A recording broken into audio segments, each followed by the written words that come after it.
we used to have a guy that we got our supplements from, and he came and did like a tasting at our gym. Mm-hmm. And he's like, "What are you doing?" So I'm like, "Oh, just hitting the heavy bag." He's like, "Oh, take this." I'm like, "What is it?" He's like, "Oh, it's just pre-workout." It's always just pre-workout. And it was 2 tablets and powder, and I was like, "Okay, why not?" So I think it was he had like this stash of the original Jacked. Nice. Oh. And I don't even know what the other 2 were. So I trained at 8 p.m.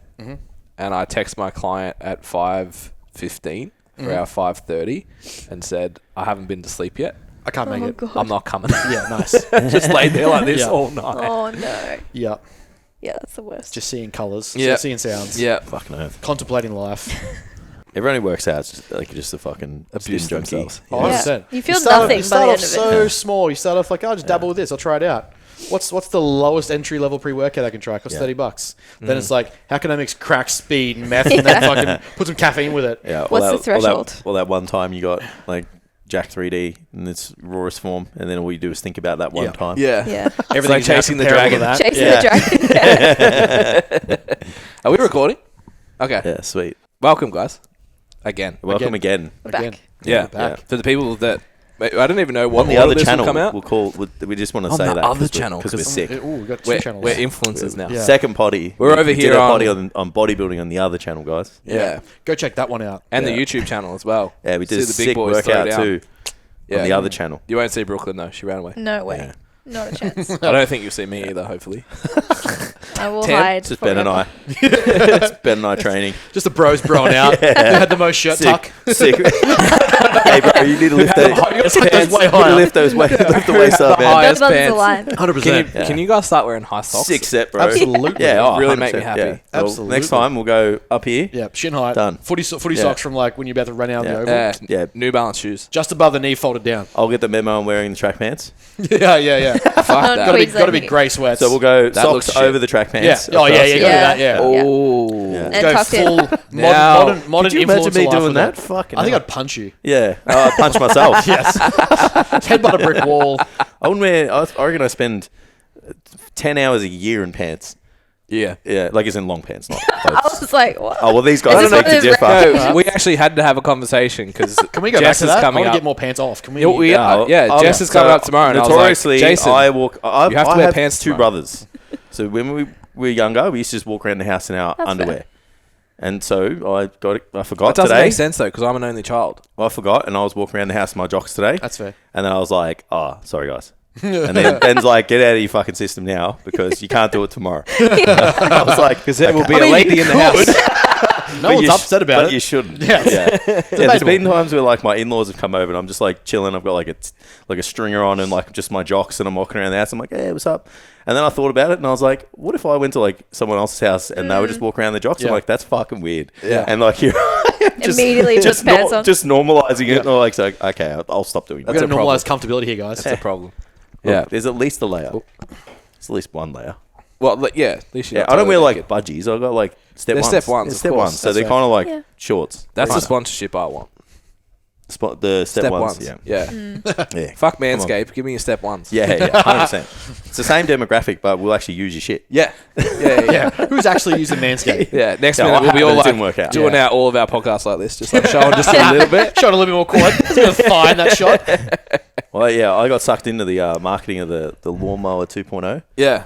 Doesn't work in the shower for very long. Oh, Yeah. you were wrapped with it at the start. I was because I could shave my balls in the shower. Oh, was that part of was that the thing? That was the marketing. That was yeah. marketing. was it? Yeah, Yeah. you could use it in the shower. So I was Oh. like, sweet, Ah.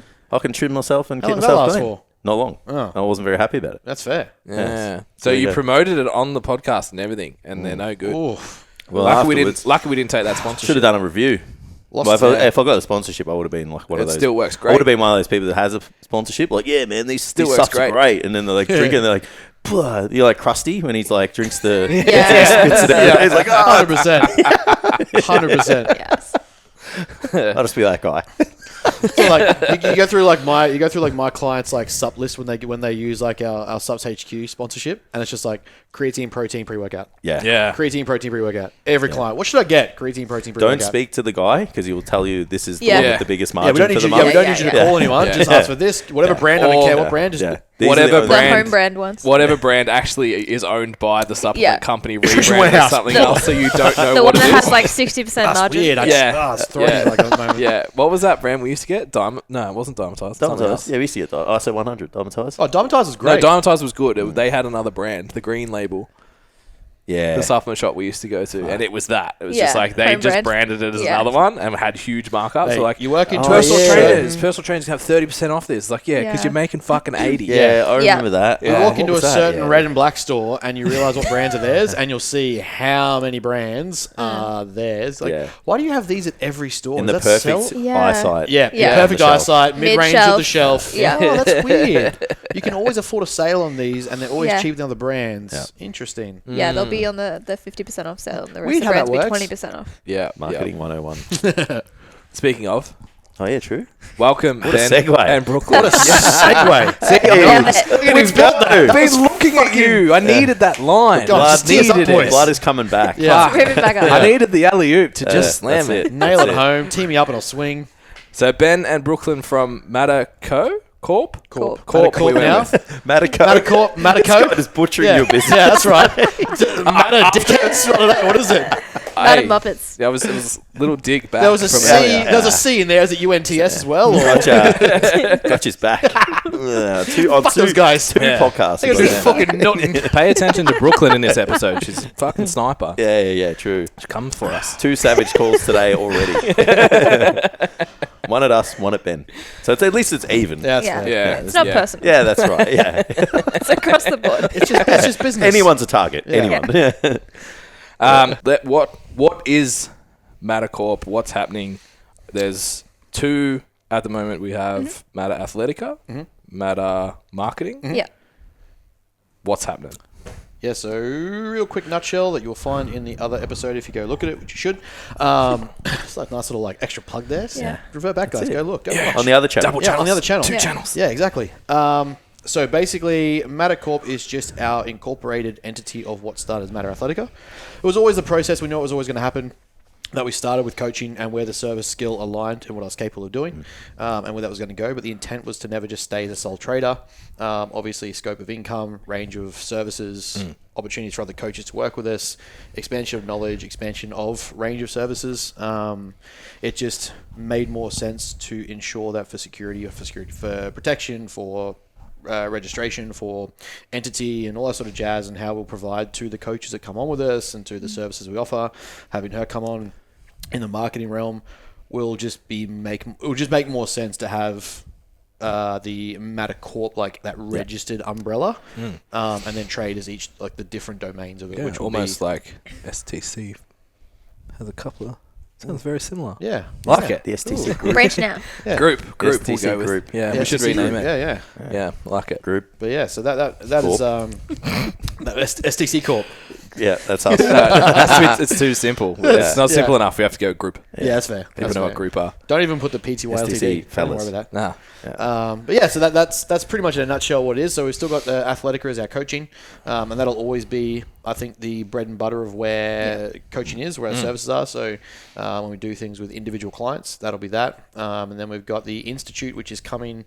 It's kind of there, but it's not really like established yet. Yep. It's kind of just going to be that thing that comes along with once the courses are done. We start getting into seminars and presentations. So we're recording content for the Institute. Like when we're doing seminars or international seminars or talks and stuff like that, we'll record that for the Institute. That's where marketing. So that's to bring in even our clients that, like, we've always promised our clients that do start with us, the upskill and education will be free for you. Like, you're already paying for us to be a better physique for yourself.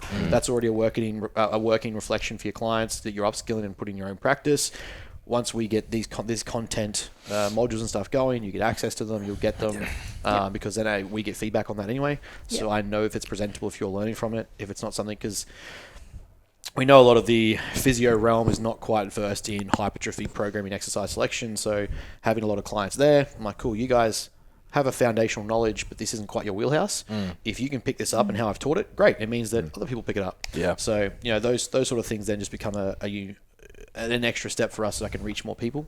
And then putting it into perspective of, like, I've had even many discussions with my own clients and how they engage with their clients. Like, teaching things like behavior change, acceptance practices, or strategies or acceptance tools and skills. Like, how can you get this client to see this? Or how can I get this client to do my check-ins? How can I get my client to, I don't know, practice a different behavior?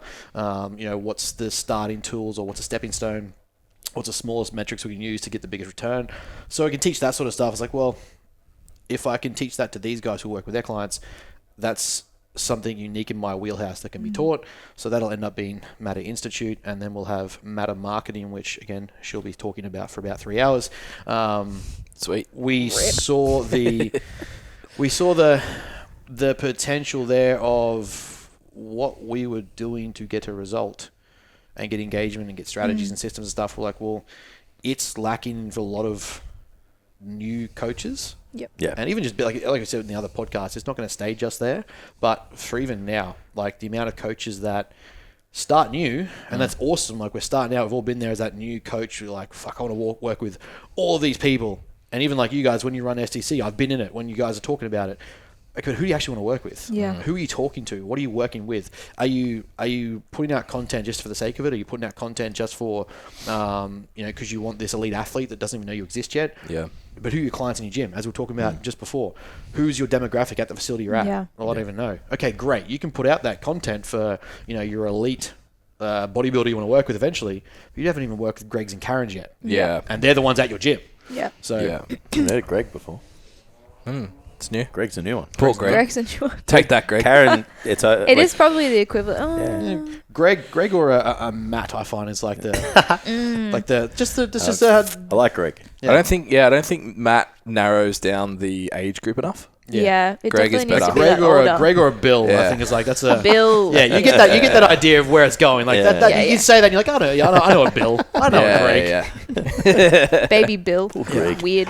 Poor Greg. So when I think of Matter overall, Yeah. having had conversations with both of you a lot, podcasts, interactions in Standout, whatever, I see a company that's like, it's the pursuit of high performance and the gym is the vehicle. So it's not actually like necessarily just about sets and reps and all that kind of stuff. It's actually, we want to work with people who want to be fucking awesome at life. Yeah. And one of the vehicles that they pursue that awesomeness through is Physically. it may yeah. just be lifting weights. Yeah. Is that accurate? And if so, you feel free to clip that, put that on your socials. You're welcome. That's fair. Selling point. I think that is a fair trait assessment. Yeah. Like, don't get me wrong, a large portion I feel, especially in this next window for us, will be as my clients get results, and I know they will get results, is that will draw in from that pool. Like, Yeah. we know the limited space of good coaches. I'm not even going to put myself in that window or say that, but like, we know that the educated client coach window is quite small. Yeah. And so having clients get results, be up there, be amongst it. Even the client we've got coming to season A, Michael, who's just like next level, even for me, made me look fat for season A, and I got a fucking gold medal. So I'm like, to me, like, every time that happens, we'll draw in from that pool, which is fine, but it's not going to be like everything we do is bodybuilding. Yeah. Yeah. It's just that for us, the representation or reflection of who I am is shown through bodybuilding. Yeah. But I've also got that background in rugby league. I've got that background in business. I've got that Yeah. background in sales and coaching. Like, it's just that's how we kind of embody it at the moment. We've definitely had that discussion a few times, like the evolvement of Matter. I think from the start, like when we first sat down and we had like the big 5-year plan chat of like, this is what we want the big picture to be. And then like, obviously we have to start here. And there's been times where like, we'll go back and forth and be like, okay, yeah, we're focusing on like prep, or this is the kind of clientele that we're getting at the moment.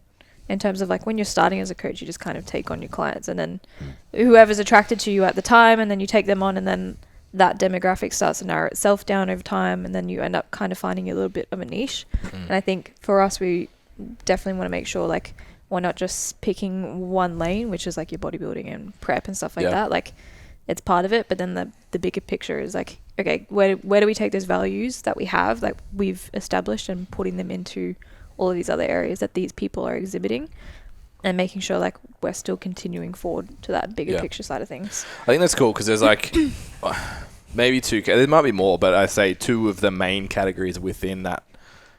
Even any physical pursuit, whether it's bodybuilding or whatever it is, like that gym kind of culture, that call it like the gym bro or gym bunny. Yeah. It's either you're in there to look hot to get laid, or it's a vehicle for self-improvement. Yeah. Like there's generally two groups. We like the idea of both. Like don't fucking steal it, you dogs. We've got t-shirts coming. Project Fuckable. It's going to be our new hashtag t-shirt. I like it. So it's like, I think that's the two groups of people there. So I think it's cool to, at least perceptually from the outside, to look in at what you guys are doing and go, this is more than that. Because I know where I'm at in my career too, it's like, first it was training. Yeah. Like, how do I build confidence, build like self-worth, build whatever from in the gym that feeds out into life, and not be a woo-woo mindset coach.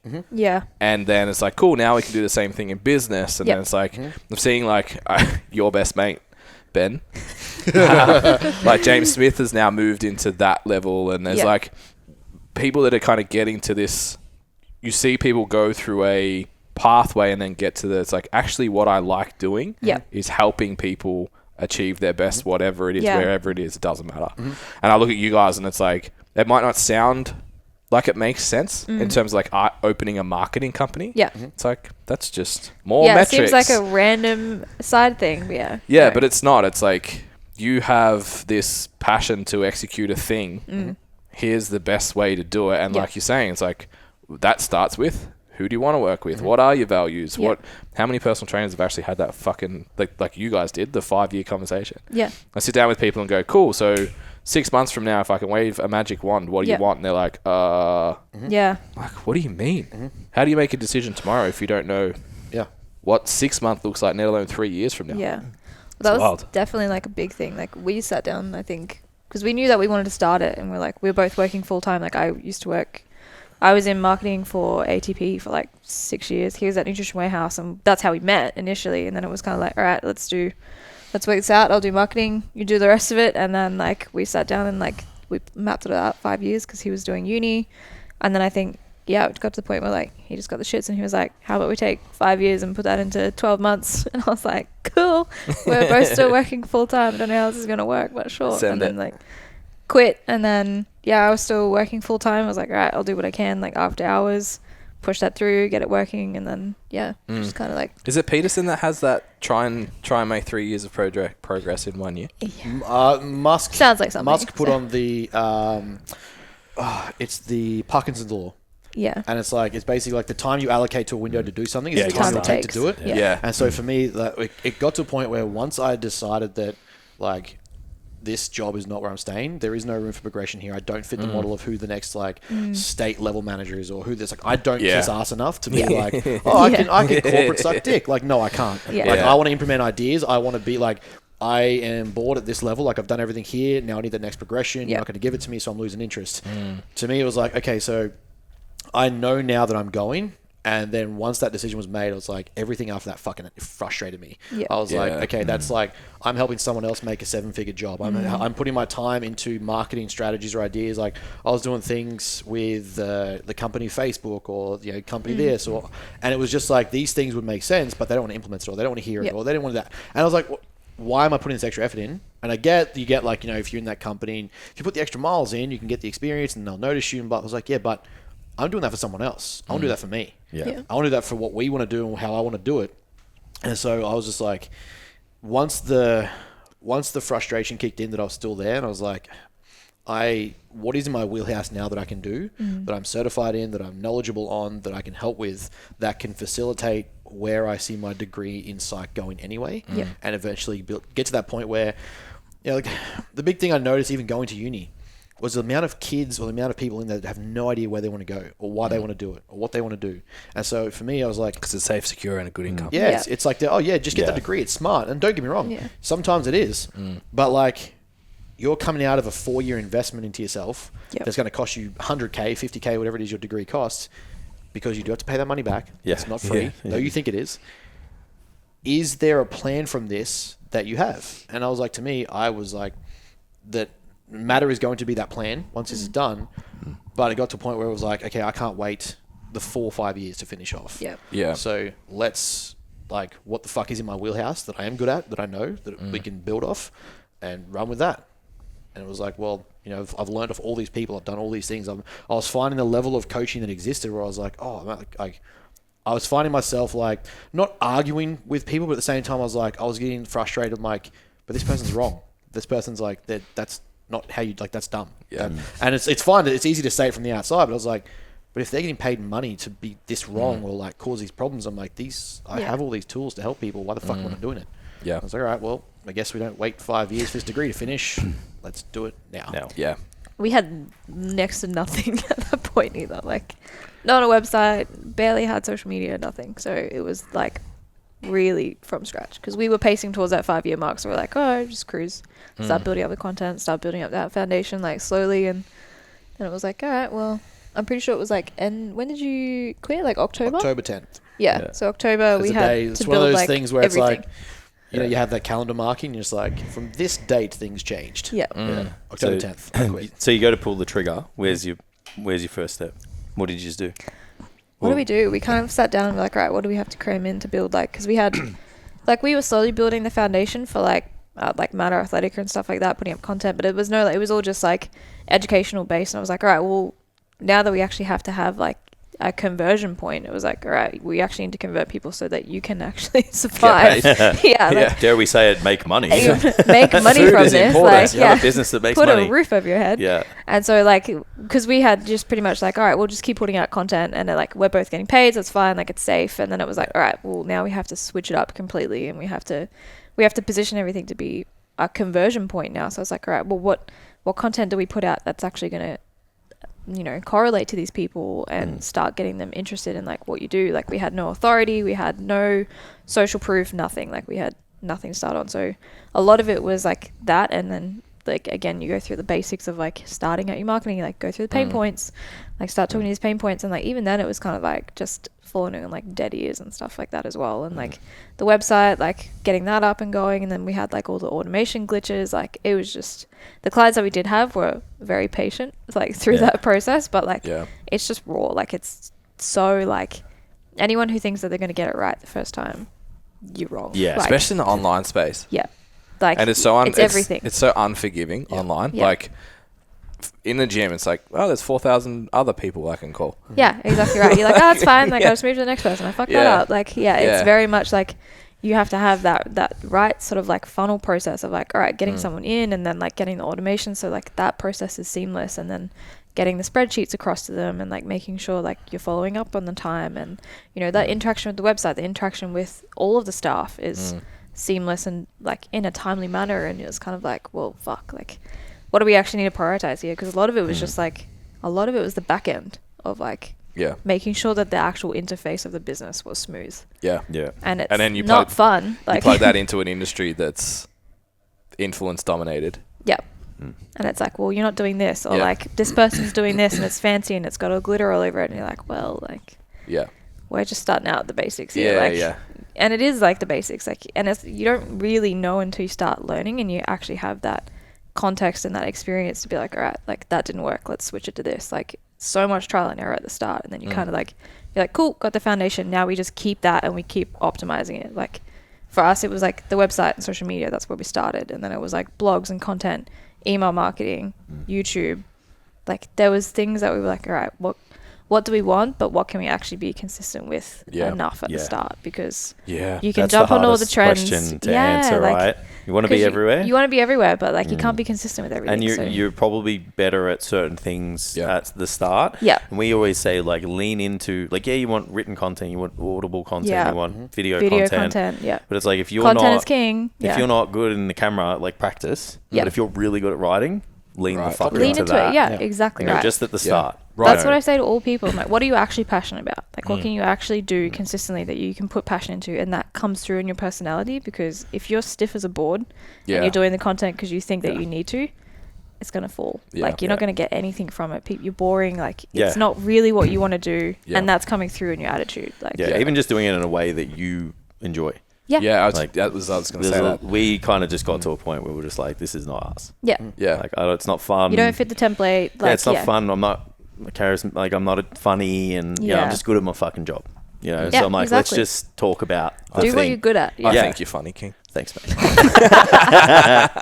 But it's like, I can't dance. I can't do the thing. And it's such a big just thing. like, I'm just good at my job. And I think that was a big thing too. Like we noticed first, a lot of the clients that were coming on were also coaches. And so like they were kind of like coming to Ben because they could see that we were starting with Matter. I was like, well, what are you guys doing? Yeah. Like, should I be doing this or should I be doing that? And then it was kind of like the more conversations that we started having with the clients internally about like their businesses and like how they should start out with things, or like, should I be doing email marketing? I was like, what do you have time that you can actually be consistent with and focus on, and what are you actually good at and that you care about? Like, if you don't want to do TikToks, don't fucking do TikToks. But if you're really good at blogs, do blogs. Like, don't try and be everywhere because you're not consistent. So I think that was a big part of also starting it, was like, we get it. Like the starting part is hard. And like starting a business is hard, especially when you're a PT. Like you come out and you're like, cool, I just get to coach people. You're like, but now I also have to do like my accounting and my marketing and my outreach. That's it. And I my get leads. clients. And I got to sell to them, convert them,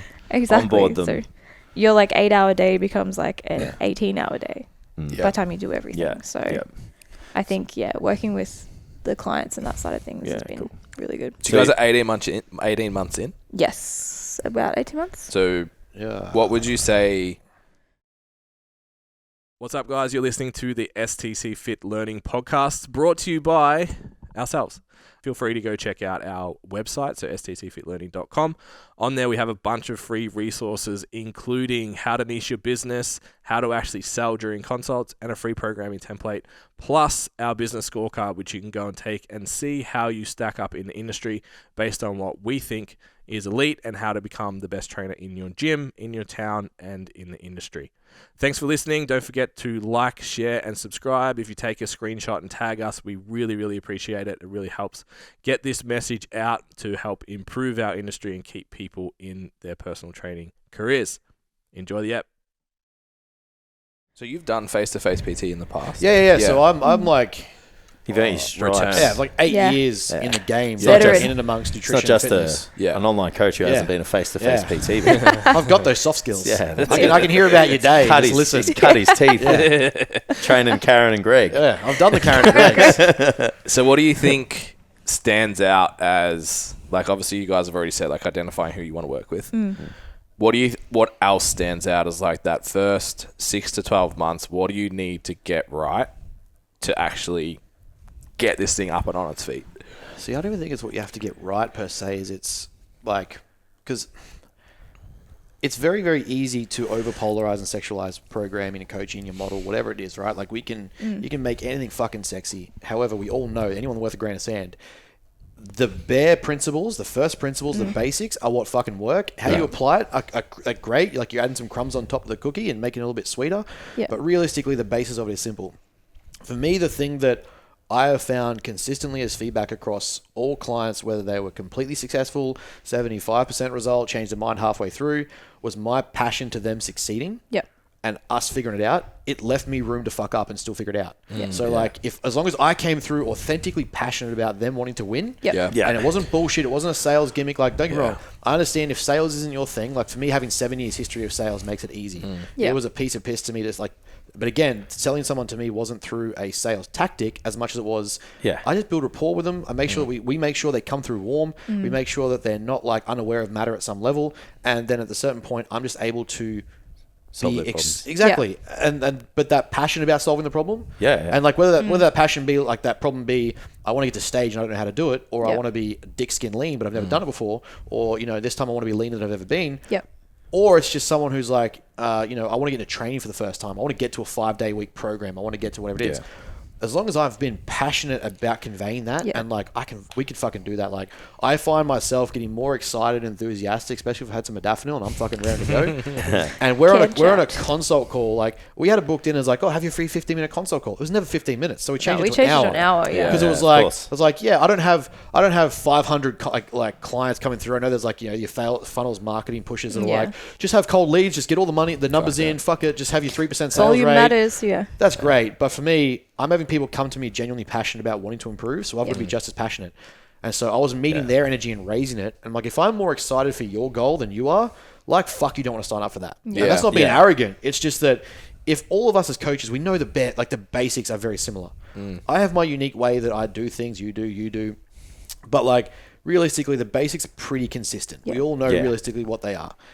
As long as I can convey that to you in a way where I'm genuinely excited about delivering it and talking to you about it, and like we catch up and you're part of the community and you can tell that I'm super excited about that for you, there's no way you go to another coach who's bored as fuck and they're just like, oh, it's another fucking Gen Pop coach. Like, here's my like, how did you feel about this 1 to 10? Why can't that be done? Why haven't you done it before? Like, you've got the script, that's great, but the script has no passion or tone. You're not signed up to that. The script needs to be the structure for your passion, not exactly the thing. Yes. It's like it's curbing you so you don't talk for 2 hours. Yes. Like that should be the outlet. Exactly. It's your from prompts, a strategy. But it's not the be all. That I think as long as you can convey, that's the only thing, if we say it in the terms of getting right, I think is the thing you get right. If you can get that right in the first 6 to 12 months, it leaves you room to fuck up and your clients be like, no, I get that. Like, I know you're new. I know, like, this is newer. I know that you haven't done this for ages, or I know that you have, like, this is a new metric or a new system you've tried.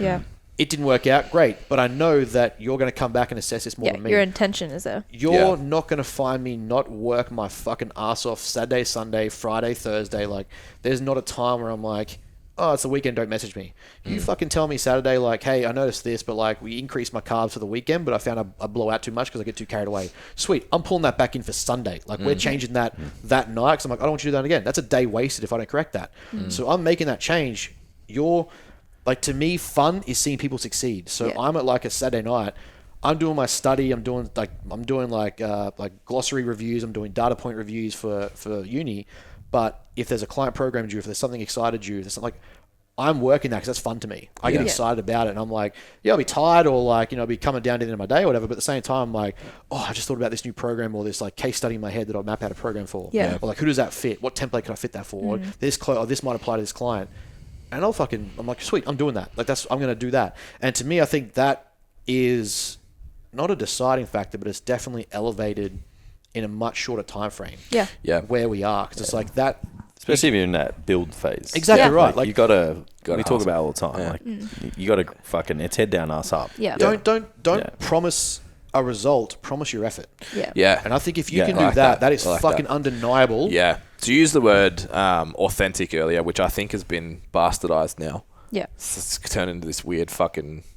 It's like it's fake. It's ridiculous. It's sold as like word is fake the now. pedestal, but it gets so underdelivered. I think this a better video of me in the mornings doing my morning routine that is conveniently where the camera's watching me, but I'm not actually doing authentic. that. That's so authentic of me. Yeah, I think a better word is vulnerable. Yes. So being willing to look someone in the eye on the internet and say like, hey, this app's new. And it's gonna have bugs, and I'm gonna fuck shit up. And like, there's one thing that I've started doing, because I coach a lot of coaches now. It's like at the end of the consult sign-ups, just like, there is absolutely no ego attached to the program that's coming. There's all the nutrition plan or any other structure. If you don't like it, just tell me. Like, and that sort of like open, if you take that open, vulnerable, I'm a real person, this is a team thing. Ditch the fucking be professional, authority, all that bullshit. I'm here, you're here. Yeah, because that's what programmers do, and programmers, I think, post C word, so we don't get marked.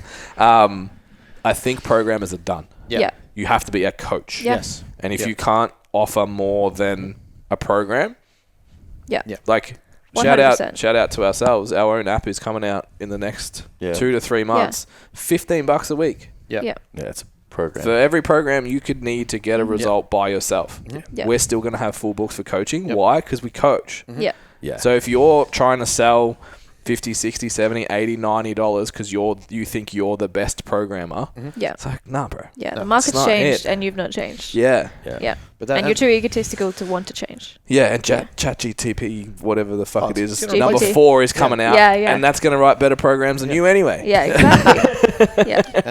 And that to me is like, the big thing I think that not elevated sounds arrogant, but it definitely took off confidence in me was that I was willing to say, I will not stop working. Even if I'm wrong, I will find you the answer. In and amongst my network, like I was lucky we had Bros of Brains going like before I started. So that level of some authority was there because, me and Scaff can banter for days, talk shit. And there was also education amongst it, different realms of powerlifting and bodybuilding. So there was that sort of authority base in there. Then I competed, which again, like if you go back to the other podcast, was a bit of about the business, why we did it. we could then market the competing side to show that I also back up what I say. Yeah. I'm not just sitting here expecting my clients to give me 150 when I do 95.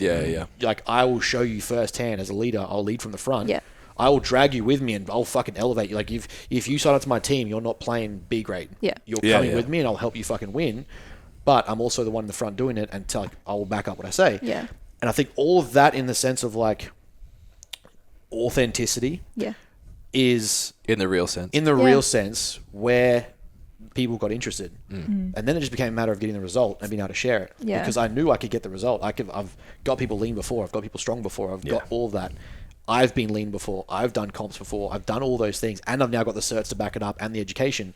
So to me, that first bit where everyone's like, "Oh, you know, what courses do I do straight away? What do I do this straight away?" I'm like, just chill on that. Like, get in and be openly passionate about it. It's great you want to upskill and educate. That's fantastic. Get the education. But how much of coaching revolves around talking about the Krebs cycle? Fuck all. Zero. Absolutely zero. Client doesn't care. I've never had to draw it on a whiteboard. Understanding acetyl-CoA and explaining pyruvate to clients has never come up. Doesn't change anything. It doesn't change a thing. It's just a weird flex. If I can fucking sit there and say, you know what, this went wrong, but holy fuck, like, this next idea to me I'm fucking excited. Yeah. Like, my check-in with my client, Michael, going for season A, he messaged me after his check-in. He's like, dude, thank you so much for that encouragement. I was feeling pretty flat. Yeah. I was like, in my check-in, I said to him, I was like, bro, I'm so fucking excited for you. Like, seeing where you are versus where I was, and I still got this place. I can't promise you the result, but what you're setting yourself, because he's an actor, so I'm like, the reverse out of this to get your headshots, your mugshots, your profile pictures, get some content, get some shit that will go into your reels that you can be like, hey, your director, portfolio. I can look like, this is me. I've done this. I can be here. We can do this. Yeah. And I was like, I'm so excited for where that takes you. And I thanked him for giving me the genuine appreciation for the effort I put in by following through. Yeah. And he's like, fuck, man, that just boosted me up. Yeah, I think that team thing is what that is community it. exchange. Even being in a position to say, like, I don't know if this is going to work. Yeah. I don't know. I think like let's try it. Find out, Yep. and then come back to me, and you can give me as much feedback as you want, as if it's going to work or it's not, and we're going to figure this out together. Yep. That like cohesiveness versus like go and do this and it doesn't work. Yeah. Which one looks better? Yeah, exactly. Like, fuck. Yeah. And I think that was a big part too. Like, we kind of lent into, like, we were honest and like open with our clients when we first got like the couple that we did at the start, and we were like, how does the brand actually resonate with you? Like, because a lot of them that initially, they're like your friends that come on board, they try and support you, and then that momentum starts picking up from there. But then a lot of the time, because we're pushing so much into such a short period of time, we were like, is the messaging actually like cutting through to how we want it to be received and stuff like that? So we were sort of like, we had that vulnerability and that transparency to be like, what is it actually like? What does it look like from the outside? Like, is this actually good? Like, is it good to interact with? Or like, what kind of messaging are you seeing from us? And like, is it what you want? Is it too intense? Is it too, this direction? Because if it is, then we need to pull it back because that's not where we want to go. And, we can have the perfect template for how we see it, but then we've got our own blinkers on to like how we see the future of it. And I think that was a big part. And then also just, I refuse to only do thought shots. I was like, no, like we're not gonna just do like the part where like you're the super shredded part because that's Instagram already as it is. Like that's it. That's everyone's highlight reel gets shown all the time, and they do the photo shoots for that 3 months of the year when they're super shredded, and then they show no other content in between. And it was like, if you actually want to resonate with clients, you need to show that you're putting yourself in their shoes, or that you actually understand what it's like to be uncomfortable or fluffy and stuff like that, and then they watch that transformation of you go from that to that. And I think that was a big part of it, because it was like, all right, well then that actually aligns with our values, because it's like, all right, I have a purpose, I'm being consistent, and I'm putting in intensity for this to turn into this. And then that keeps coming through the messaging. So and then the community part of it was like, how do we support you? Like, how do we get behind you? And like same with like when Ben and Tom got on stage, it was like, all right, we'll try and get everyone in like the group chat, because we have this big client group chat. And we're like, let's go to the show. Let's all wear t-shirts. Let's support. Let's be the loudest people there. Like, hype it up. The level of not even ego. Like, it was more so like the confidence boost to be dead center of stage and hear your entire team in the fucking audience and like awesome, and knowingly be like, because we're new, right? We are a new face to coaching for sure. No one's going to debate that. I'm not going to challenge that. But that doesn't mean I'm wrong, or doesn't mean the things I don't know or things I know are wrong, or doesn't mean like what I'm saying is wrong. It just means that I'm newer to the environment where there's already established egos or names or whatever. Yeah. I don't go in there swinging dicks or trying to fight anyone about it. Like, I don't care. Like, I know that out of sheer enthusiasm and excitement for what I do, will get interest. Yeah. Whether that be like 20 clients this year or 10 in a week's time or whatever, like, it will come. So for me, it was like, I'm just there to compete and love competing and like being up there. We only had 2 clients, it was me and Tom. Yeah. But that excitement of like being center stage and like 15 clients hitting in a row. my shot, Yeah. and there was like a row just full of like family. Because like the first time for me, it doesn't make it like too personal, but the first show for me, my family didn't really know about it yet. They didn't really think it was something I did seriously. They didn't really understand it. Dad had just passed away. Mum couldn't get there, so it was like there was like Dolt and a few others there. And I was like, that was cool. Like, it was nice or whatever, but this was a genuine team wearing our shit, and like come show day, they were rocking our shirts, rocking the community, rocking what like the messaging, and then I'm center of stage embodying that message. Yeah, like each one of them messaged me after and was like, I now see what this can do. Yeah, and I was like, I got cried from that. I was like, this is fucking like that hit me up there when I was like, when I felt that, and then got the messages off stage after I got the medal, and I was like, this is why I compete. Yeah. Like, this is like, yes, I'm competitive and I just want to fucking win. But at the same time, like, when it came to the marketing of the business and the reach of the business and showing people what it's about, it's like, this is me dead center backing up when I tell you that over 2.5, 3 years, I've done every single thing that I ticked off and I had to do to get to this position. I couldn't guarantee the win, but it put me in the fucking position to do it. Now all those clients are like, oh, now I know I've got to get those check-ins done to you. I need to get that data to you. I need to I know what intensity feedback. actually looks like. I know what it takes. Exactly. And so that was that messaging and the reach that came through from that. I was like, that was fucking unreal. I want that. I want that for every client. And we've pushed that. We are. So we're like, Michael coming up, we've got I can't all the team coming again. How much of the team is coming just for Michael. But then season B, we've got like 8 athletes going to season B this year. It's going to be the same thing. And eventually you're going to see us rock up to a show where there's a pack of fucking 20 or 30 people. They don't even have to all be bodybuilders. I don't give a fuck. Like, they're just all going to be there supporting that the 5, 10, 15 people on stage over that day or weekend are part of this community and this team. Yeah, that's cool. That was, I definitely. think it's part of, like, we talk about the community thing. Yeah. I think, like, you being authentic is showing the whole thing, like you said before. And I think that leans into the community because it makes you more attainable as a person and the outcome. Yeah. Like, you become a part of the community, not the head of it. Yeah, that's it. Exactly. And like, even bringing it back to like work, like us helping like the coaches and helping them build their business and stuff. Like at the start, we were just like, we're not really hitting, we're not really making a community. Like we kind of, it was like we're trading a professional service, which is fine, but we wanted to be something. In amongst it. And it's only really like, we wanted to be in Queensland with these guys. Doing this. That's it. And we wanted to have a group of people that we could have a conversation with every week and help and whatever and banter and talk shit and go have drinks tomorrow night, which is what we're doing. And I reckon one of the biggest catalysts for us was like telling them the truth. And it's like, hey, our business was fucked 18 months ago. Fucked. Like awful. 9 months ago, we had sat down at a table and we're like, do we even do this? Are we going to, if we keep going the way we're going, we're all Kim and I, we're done. Yeah. And it's like, so something's got to give, something has to change. And I think when you share those experiences, be it in bodybuilding, be it in business, be it in whatever, people are like, oh, okay, so this is what happens. This is what happens in business. This is a normal process. I'm going to experience this. Ben said I'm hungry and tired. I'm feeling hungry and tired. I don't want to go to the gym today, but I've still got to do this. I've seen Ben say, I don't want to go to the gym, but I still fucking went. But I'm still doing it. Same with us. Exactly, like we don't want to get up and do all the things we need to do for our business because it's not getting instant gratification, but we know that we're going to get on the other side of this because Brooklyn and Ben said it, Jason and Ben said Consistency is there. Yeah. So it makes you more realistic to them. And then they're like, oh, I'm in. I'm part of this community now. Exactly. And I try to make sure, like, even amongst the community chat where, like, it's hard to get other people to open up if you haven't opened up first. That becomes a bit of an issue where it's like you get that first sort of interaction when someone's added the community.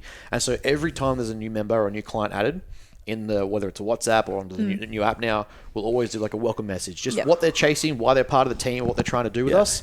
and kind of like link it back to how it's still a direction of purpose, consistency, intensity. Yeah. So like, they're coming with us for this, they want to grow this part of the body or present this for their business or, this photo shoot for them or whatever. Like there's a reason behind it. Fucking good luck to them. We got couples that are coming to us to get wedding shredded and shit like that. Yeah. And everyone sees it then and they're just like jumping in like, fucking how good, sick, can't wait, Right, congratulations. it's like, pushing it. Yeah. And that starts building up this excitement to be in the chat, where we know like in the online space that's lacking all the time. Like you don't have coaches that can create that or build that, and so you just kind of feel like another number. Like, not that it's bad that you are paying for a service, so you are a number, but like you're not a part of this environment of success. I almost think it's you don't have people who go to online coaches don't have the.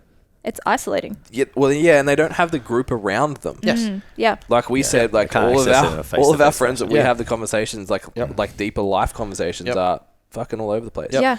Like it's not. I still have my core group of friends, but it's like when I talk business or training or whatever, it's like the people that I want to have those conversations with are scattered everywhere. And you're attracting a very specific type of person. Like we used to run, or we still do run lift-offs, and we had a really big team. At one stage, we had like 15 coaches in Victoria. Yeah. We ran a meet. It was like fucking 60 lifters. It was like a full-blown powerlifting meet. Lifting meet in the world. Yeah. And it was like by the end of the day, each individual's trainer groups were all friends. Yeah. And it was like, why? Exactly. Well, because you're attracted to the trainer, which means you all share some kind of value. Similarities. And now all of a sudden, like the whole group, obviously, like slamming floors and stuff for third deadlifts and everything. But there was like, you could see like they've connected because you're and it doesn't like, take long. Yeah. Like it's pretty much what we said at the start was like kind of like above all else, like I think the success for Matter is going to be in the community that we build. Yeah. Like, and that's not even like where we go in bodybuilding or where we go in business or like working with these elite athletes. It's like they all come together because they all have similar principles or they've already got these similar kind of mindsets and they've been in these environments that either don't support it and they're looking for those people. And then the minute that you start putting them all together, it's like, oh, you're into the same shit that I'm into, or like that's the kind of thing that I want, but I haven't had that environment, or I don't have these people around me supporting me. And I was like, all right, how do we make that like without being all Vin Diesel, like how do we build a family? Like like how do we build this so that like you feel like you're being supported by this network of people who also gives the same shit about the things that you're interested in. I think because I realized too at one point, like I was my client and that was the fucking cool part to me. I was like, when I was really diving into like the pain points of like assessing who we're working with, regardless of what field they were, I was like kind of going through, and the majority of like, or the general trend was I was my client. And I was like, okay, so I'm attracting me. What did I go through, and what is to talk about? Like what the best problems that I had? And that got to a point where I was looking at, I was isolated when I felt, even when I had friends and stuff, when I was doing the things I wanted to do. I was the odd one out because I haven't been drunk in 4 years. I was the odd one out because I haven't partied in ages. I only went into those environments because I felt like I had to be a part of something. I really always had these deeper conversations and only a few people, or I wanted to have these questions or conversations, or, I found that I wasn't getting them. So I was like, well, if there's a place where those thoughts are being provoked or questions are being asked or that content's open to people, then surely more of me comes towards that. And that's when it started to happen. Like even some of our girls will like message the group chat or message me like, hey, you're studying this in psych, like what's your thought on this about like environmental psych, or like building your friends and your environment groups, your social cliques and stuff like that? Do you feel you owe people these trends, or do you feel you owe people these to stick around if you don't get along with them, or they're holding you back? I'm like, sweet, these are the conversations that just even beyond bodybuilding that I love to have and see people implement and use. So it's like, and that's where programming isn't enough. Exactly right. Like program is not enough for that, because I can write a great program for you. I can literally tell you everyone on the phone now how I program. Like I don't care. Most of our content's given that away for free now. I will literally write you a leg day program because I'm like, it's easy. That's not what you're coming for. That's not what you're coming for. That's not what the value is. No, like, not at all. But then when you come to me and you ask these questions, you're like, oh yeah, you're right. I don't actually owe my friends fuck all. These circle of people to hold me back, and I don't need to be around them anymore. They tell me to get drunk when I'm supposed to be in a prep. They don't actually mean shit to me. Oh, that's okay to get away from them, because there's also a group here of people that have culminated that think the same as me. There are people like me. I'm not alone, though we're scattered in Australia or the world, and it's like, it's unique. I'm not isolated in that. I'm amongst other people that get shit done. And we fuck shit up. And we make it happen. And the more you get that, you're like, well, fuck, it's okay to be me. And that's where the thing that I found was like, I wanted to create an environment of people that were okay being who they were, driven and wanting to fuck shit up and succeed. And so having that amongst clients, where I was like, sweet, this is like, it's so that's interesting. part of the response we're getting. Is that individual identity is of yourself expressed in your, I'm going to use the word brand, and then I'm going to come to you about that in a minute. But yeah, that individual value communicated through your brand is like, that's what we changed. It was like, this is who we are and this is what we do. Like Jace was like, I'm going to say bro at the end of every sentence. And I was like, because you're a bro. Like, you need to come through it. I'm going to tuck my fucking shirt in, bro. I don't care. I'm going to walk around the house in my jocks. Right? That's right. I'm going to have chicken and broccoli. You're flicking in and out of personas to try and make something fit. Wear a different hat all the time. It's a misalignment. So before we keep going, I just want to give you guys a little message about our Standout PT program. So Standout PT has been designed for personal trainers who want to sustain a long-term career in fitness, but right now they're sick of chasing clients, they're not making enough time for money, and they're super frustrated with the results that they're getting in their business, and they can't see themselves being here in 3 to 5 years' time. If you want to know more about the Standout PT program, head to STCfitLearning.com. Head to programs, and all the details are there, and you can book in your free exploration call where we can have a look and see whether or not that would actually be a suitable program for where your business is at right now. And back to the episode. Mention the word brand, and you mentioned it earlier, and I think you've done a few posts and stuff on it, and I want to take the opportunity because we don't always have marketing experts on the podcast. It's usually just other people who also lift weights. He's been giving me shit all day. So I think most personal trainers, when they hear the term brand, marketing, sales, if they tried to give you an explanation of what those three things are, it'd either be the same or it's a combination of the same thing, right? Yeah. So the M on McDonald's. So I need to put a logo on a t-shirt. Yeah, and that's the solution. It's just like, I'll just buy 50 My t-shirts. name, fitness. So what the fuck is brand? To begin with, and then we'll go on to the other two.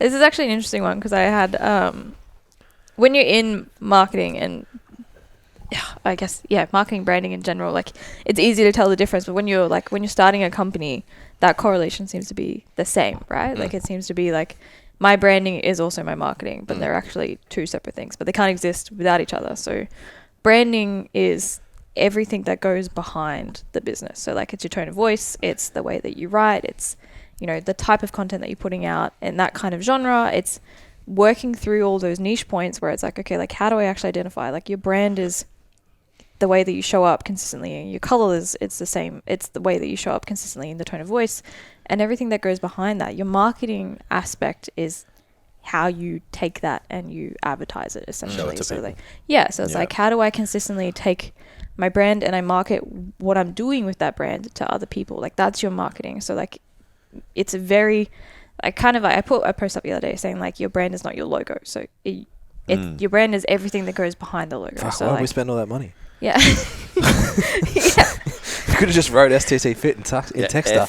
STC. S is backwards. Don't worry about that. We're everything behind that. No, but like it is a big part of it. Like, but they're both crucially important. So I think it's where people get mixed up a lot, and it's not clearly explained a lot of the time when people are doing like, when you're a fresh PT and you're doing your own business as well. Like it's like, well, what's my actual marketing? Because a lot of the times they'll chop and change and they'll try and match up to what's trending, and then that dilutes your actual consistency with the brand. And I think that's a big part for us. It's like, okay, well, what can we, if our values are this and this is what our brand is, like despite the colors and stuff like that, like yes, you can make it all fancy and you can spend time doing that, and you can spend time doing the logo, but that's not what your brand is. Your brand is like the atmosphere. Your brand is the kind of environment that you give people. Your brand is the type of tone and everything that you use with people. It's the type of passion that comes through. Like all of that encompasses your brand, and that's what you keep consistently enough for people to go, I recognize my experience with that brand from the logo.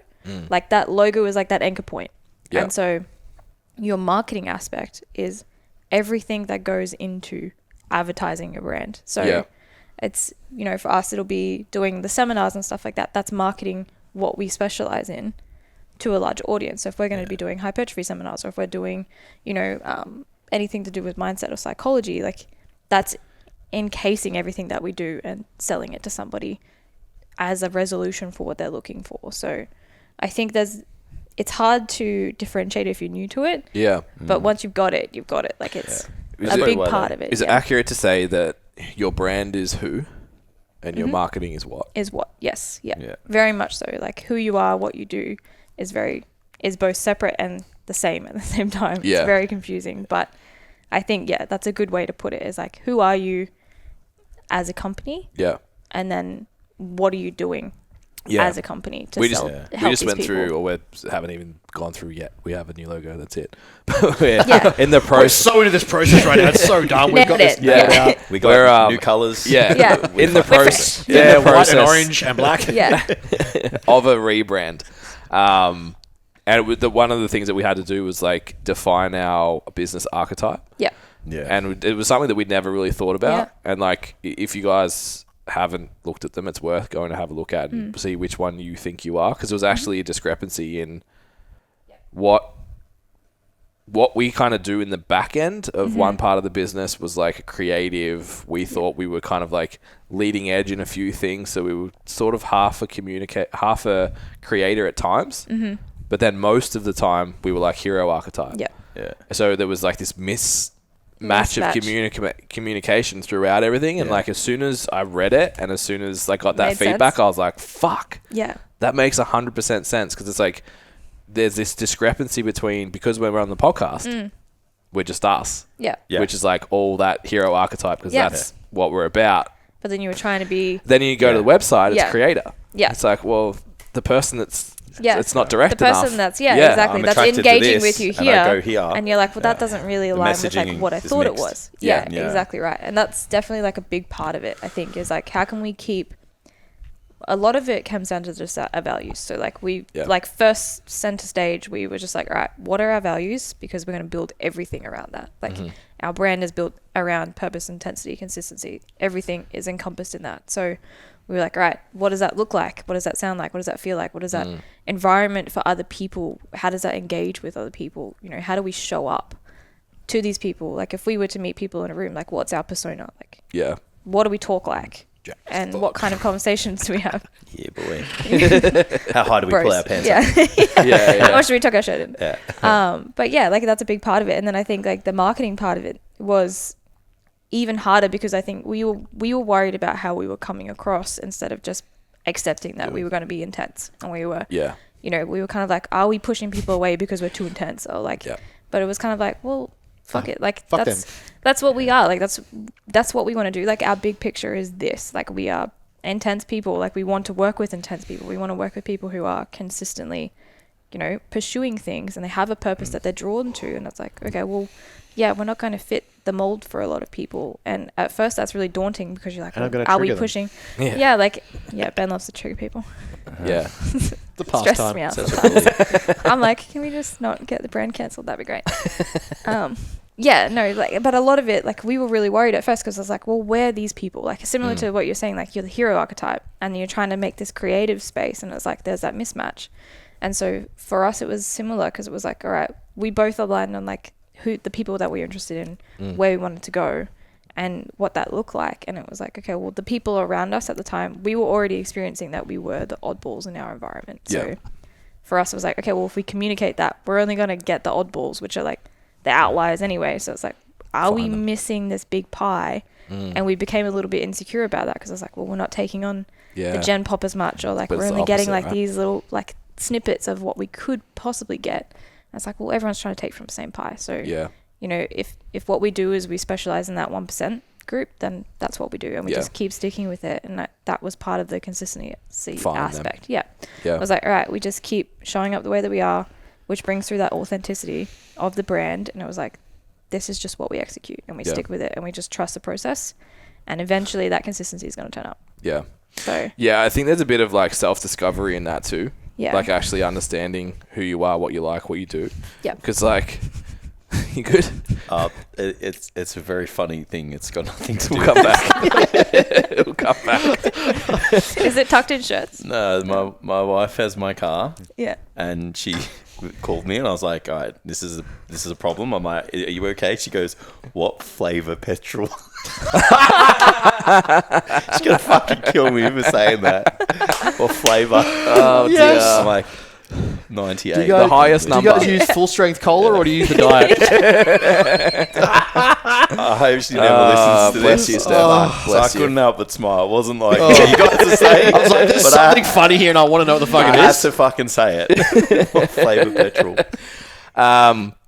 Yeah, the self-discovery thing. Yeah. I actually watched our YouTube video with Ali, Yeah. like the treatment thing. Yeah. And I looked at my wife and I was like, am I really like that? She's like, what do you mean? I'm like, I just seem like really intense. She's like, yeah.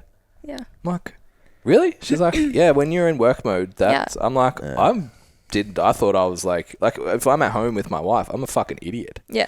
Like, I perceive myself as like goofy, and I watched this video, I was like, Jesus, okay. So then again, it's like understanding that the message you're putting out continuously and being able to show up as the same thing all the time.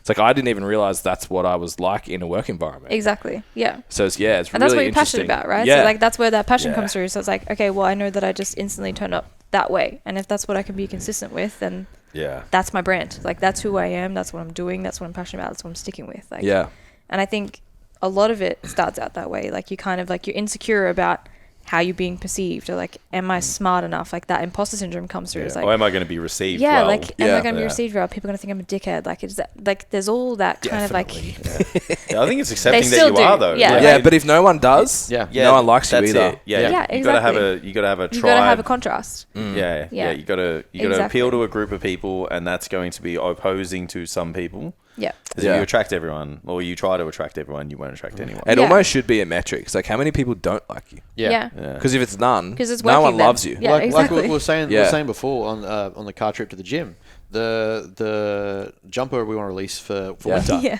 I want one. Greatness is only neurotic to people who don't understand. Two, please. That literally describes how I view life. You guys can wear jumpers up XL here. Like, and double XL? Yeah. For like about a week of the year. Yeah, it's like a week where it's like almost The 10 days you wear degrees. pants. Yeah,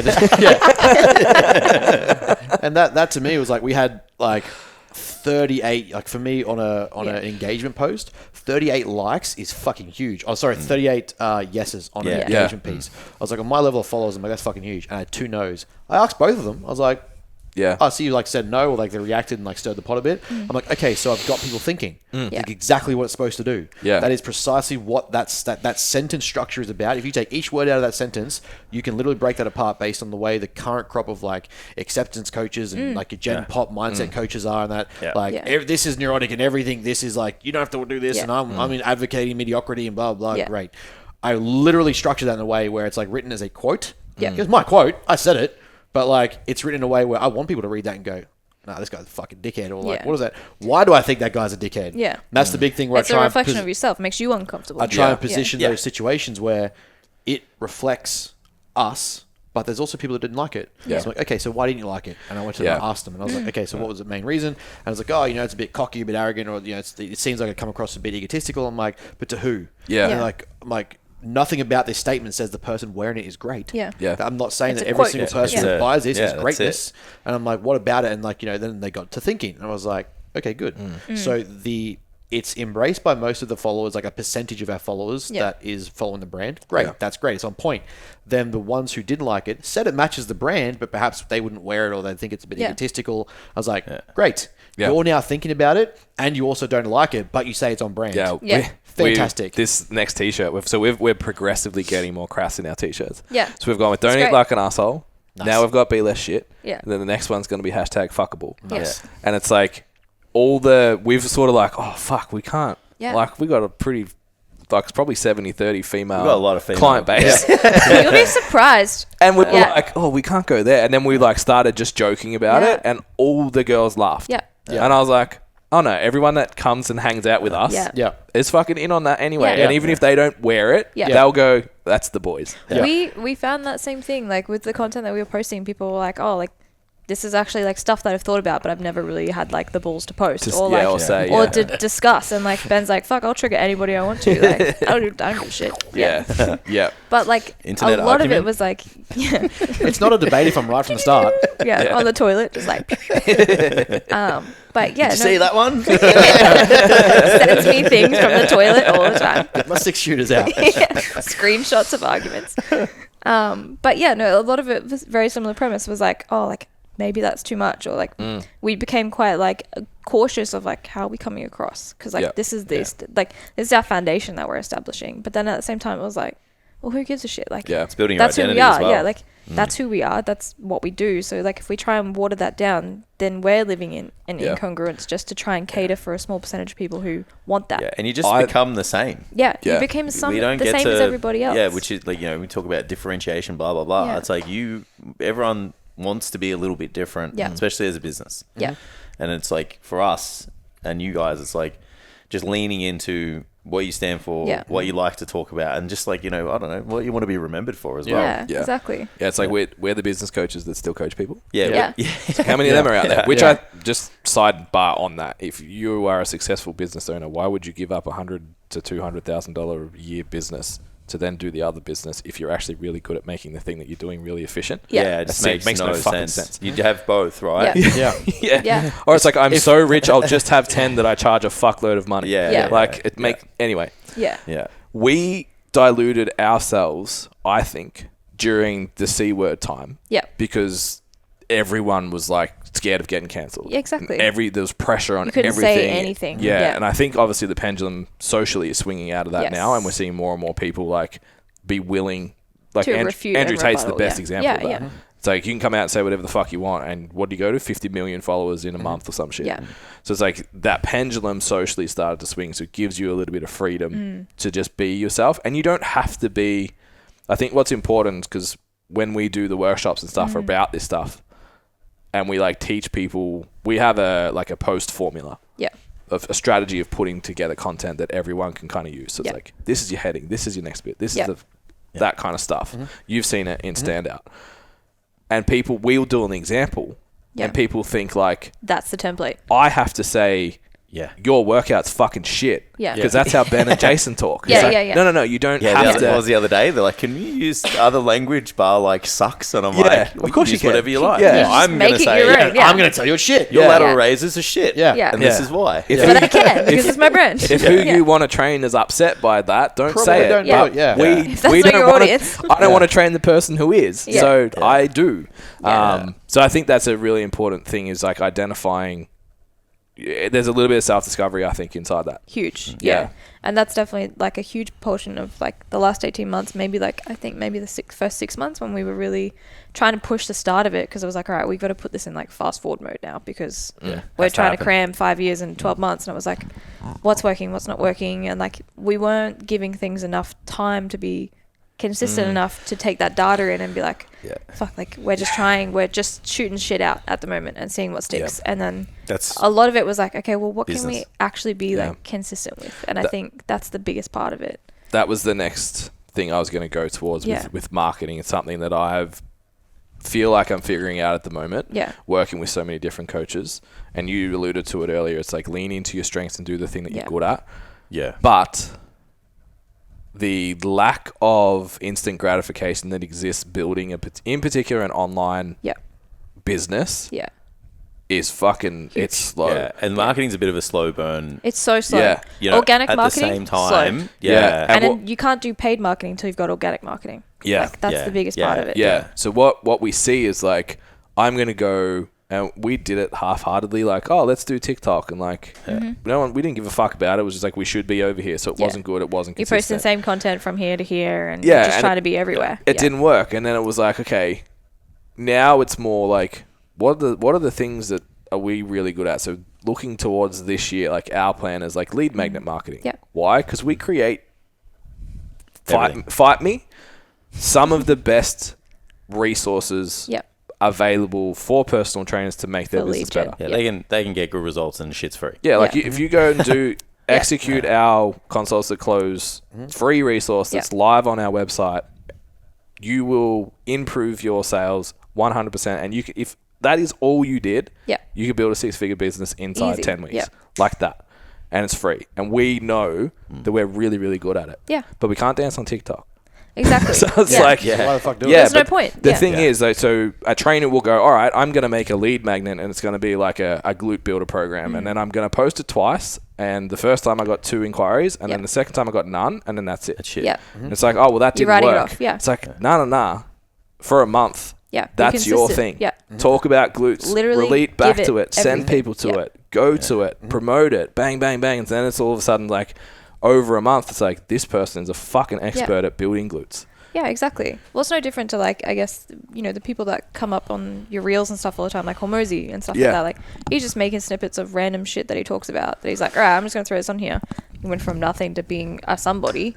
And then, but it's just consistency. It's just turning up and be like, okay, his brand is that he's this kind of person. Like, that's what he delivers. That's what he talks about. He talks about these particular topics. Everyone knows him for that. Yeah. And if how you say many Hormozy in a situation or a conversation, people know it. How many videos did he do before you saw 50 of them in a week? Exactly. Yeah. Yeah. So Like, how if many he must he gave have up done? after the first 2, because one, and like the algorithm, I hate talking about algorithm kind of thing, because like it's really not. It's the easiest thing to blame. It's the easiest thing to blame. It's the easiest thing to blame when you don't want to be consistent with something. The minute that like your video doesn't get 200 or 1,000 likes or whatever it is that you were getting for like the first week that you were getting it, you automatically like, oh well, the algorithm's shit. Like it's, you know, but you're not being consistent enough with it. Yeah. You're not, or like you're being boring, or your passion's not coming through in it and it's not sticking anymore. Like you need to change it up a little bit, but you still need to be consistent with it. Like it's all a learning curve. And if you're going to give up after the first week because you're not getting the same numbers. Yeah. Or you just haven't done it long enough. You just haven't done it long enough. Like there's people who have had YouTube channels for like 7 years before they even start monetizing it. Yeah. And that's turning up weekly, putting up content to maybe 5 subscribers. Like, and like that was us with Matto. It was like, all right, we had like 100 people for like a month. Yeah. We're like, all right, we know we're pretty much talking to nobody, but like if we just keep doing this, it's going to keep growing. And like the same thing with Ben's content. Like when we changed over Ben's content, it was like he had an existing audience of like old friends and school friends and stuff like that.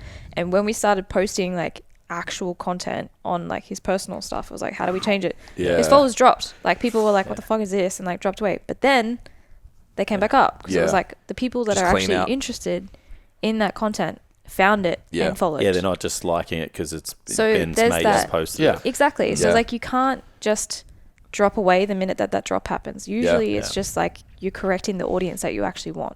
Yeah. And I think a lot of people get disheartened when it's like, oh, it's dropped for this week and then now I'm not going to do it anymore. I got to change to something else. I think a lot of that makes sense when you look at all the other steps, some of the stuff we've spoken about today, the goals. Yeah. You know, everything we do in Standout PT. It's Yeah. a shameless plug. But it all makes sense. Like, you know, you get it, Ben. It's like there's a system and there's a framework and there's things that we spend an extensive amount of time on with the guys, and you would know and be taught and reinforced with your business. And it's like if you show up and with a strategy and you can review whether it's working or not.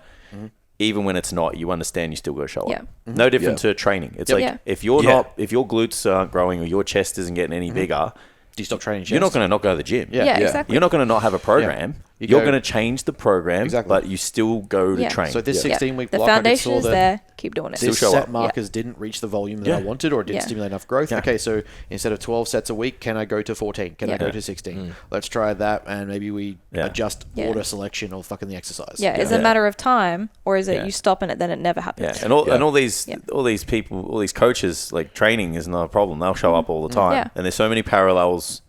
Even when we talk about like metrics and stuff, like they'll do a check-in and do all this stuff. It's like, where's the check-in for your business? Yeah, it's the same thing. It How can be many applied. eyeballs are on your business? How many leads did you get? Whatever. They're just like, Same. oh, I have 20 clients. Yeah. It's like, that's not good enough, man. The same person crying that the clients don't check into their spreadsheets is also like, what's your client retention? I don't fucking know. About? It's like, what do you mean about? Yeah. Where's the spreadsheet? You should know. Yeah. I had this conversation with one of my clients the other day where she was like, oh, I can't get past this number, but you know, every time I have an intake for my photo shoot stuff that I do, like the number sort of sits here, but I can't get past this number. And I was okay, so if we know that you can get clients, right? Like let's say it's a 2-to-1 loss to gain ratio. Instead of being upset about that number not breaking, how do we keep that number high? So like, how do we So that you're increase not retention? dropping. Yeah. So then all of a sudden that ratio goes from 2-to-1 to 0 to 2. Yeah. Like the best thing you can do is keep the people you have longer You keep than them trying to get longer, more. then all of a sudden you have more people with more results to share more of your work and more of what happens. Yeah. And now you have 25, 30, 35, 40 because you've got to that point where, you know, the thing that is happening, you're assessing your business. Okay, so why are they leaving? Yeah. Take fucking accountability and ownership. Look at it and go, well, if my gym results aren't working and my calorie intake is too high and I'm getting fat, I know to pull back, or I know to increase if I'm not getting big enough at all. Yeah. Why are you not applying that to your business? Yeah. And again, this is where that argument comes from that shits the fuck out of me, is that neuroticism only seems to be neurotic when it's data tracking and food tracking, where you have to be held accountable. Yeah. But when we do it in finances, we still do budgets. we still do budgets. We still do accounting. feel. We still do you track the fucking petrol in your car. All of these things are not neurotic. Yeah. They're just conscientious. But they're the things that fucking work. They're the reviews. They're the metrics, the systems that you can assess and go, okay, so this, and this, okay, didn't lead to much. This week, like every single week now, I can go back. I reckon since I've got the app, since I got the website, I can go back to May of Notion and the way I've set up Notion to be a business-orientated like task system. I use that to assess the business and assess me and assess my work list and what I'm doing. I can tell you exactly what I was doing the 25th of May, lead into prep or where I was in prep, and I can use that to assess business metrics and go, okay, well, this is what happened. We're working on this, and now we're here. Same thing now. I've even updated that further and got each day has a weekly review. Each day has a daily review of a 1 to 10 score and a bit of a qualitative assessment. Yeah. Because then I can go, okay, so yesterday for me was fucking shit. But what did I get done? What can I do today? Well, I knew that today was a big day for this, but you're going to lead to bigger expansion for the business down the track because we're going to have interaction with guys like you, your audience. We're going to have that interaction. That's not even like I'm trying to steal your clout. It's just that I know that this is networking and network marketing. Yeah. And that's going to be something okay, so that's work related. So I know that Friday is a good day. Okay, but then I know I've got to make up for the back end because the front end of the week was shit. Yeah. I had 7s out of 10s instead of 8s or 9s. Yeah. But again, that accountability and that metric of ownership is it's brand aligning because when I speak to all my clients who are running businesses, it's like, oh, what do you do? I will just just get on a call. It's easy to explain to you if we jump on a Zoom call. I'll show you like this is what I do. Yep. If whether I have a good day, bad day, shit day, great day, training session was good, but this was bad. Didn't do enough check-ins, or I didn't do the content that I was supposed to fill out. Didn't do my study. I was distracted, whatever it was, or I let my fucking phone get in the way. Yeah. I can sit and reflect on those things, and I did. I messaged her the other day.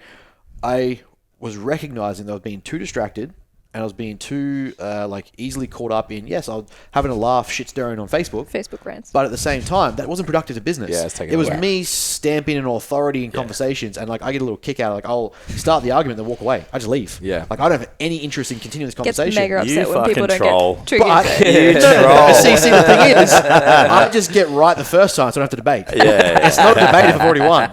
So I just dump the knowledge bomb and walk off. He's like, no one wants to fight me. But I was like, this just gets to a point where I'm like, okay, that's not productive to business. Okay, deleted Facebook.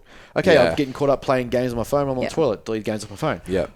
TikTok wasn't serving me for the way that I thought it was with like posting content. Yeah, I got rid of it. So instead, I was same. just dead scrolling. Okay, Yeah. got rid of TikTok. So now that all is on my phone is WhatsApp, the app itself for our business, Instagram.